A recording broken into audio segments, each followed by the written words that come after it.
paintings were mostly in mining areas. Part of my background was geology, so I did visit these sites, and the mining equipment and destruction and remaking of the landscape is at a gigantic scale. You know, we sit and sort of marvel at the pyramids, but the sort of holes that miners dig in the ground are just extraordinary. My work is I see it in no way as a record or a celebration of the actual sites, partly because if you compare them to the original photographs, there's a lot of stuff that's moved around. I mean, I just see that the abstract qualities are far more important than a record.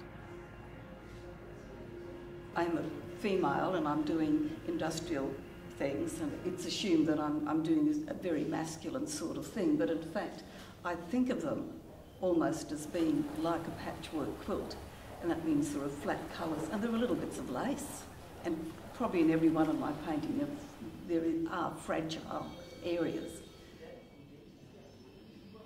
One of the things I do use quite a bit are stairs, and using the stairs is a way of adding the human element, adding a scale without having a human figure. And in fact, I think it was Rothko that said, you know, if he'd put a postage stamp with a human head on one of his big paintings, everybody would dash over and peer very closely at the postage stamp, and they wouldn't stand back and have a look at his painting.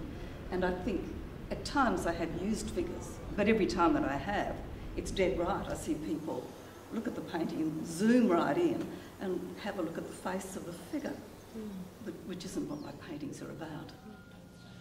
I will go in and take a series of photos, find an image that I like, and this sounds a little crazy. I then go out and make a stretcher to the scale and proportions that's going to suit that image. Then I draw up the image, strangely, usually in biro. Then I paint in usually a purple or an ultramarine blue, the basic lines and shapes. After that, I do a wash of ultramarine or some other colour over the whole thing. I go back and paint out the bright areas in white, and then I start painting the shapes in.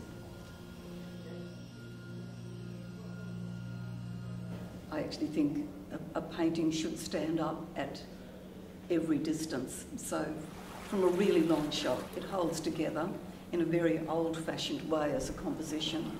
But when you get in close, I am careful about my paint work. I spend really quite a lot of time working on the surface.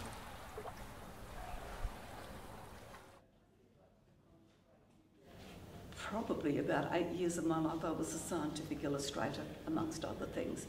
So I've looked at extraordinary detail. If you draw something, it's a real way of exploring it. And unless you draw something, you don't see it properly. And I still think drawing is incredibly important. And probably that sort of scientific training certainly influenced what I do today. I do see myself as an industrial artist. At the same time, I would like to paint structures that are available for other people to visit. It does give me a great deal of pleasure when people will come to me and say, you know, quite excitingly, I've just seen a Sybil Curtis painting, and what they mean is that they've found something as they're driving around that they can recognise as something worthy of painting. And I think, I mean, the most any artist can really do is, I mean, what we're aiming to do is to change people's perception of things. And if I can get other people to see the world somewhat the way I see it, or at least to look at, say, industrial sites and don't just go, ugh, God, I should have put a bulldozer through it, that there's something intrinsically interesting about them. I mean, I have achieved what I want to do. And I should just point out that the Brenda May Gallery is an old industrial building and has been refurbished, it's had a new life. And of course the space suits my paintings very well.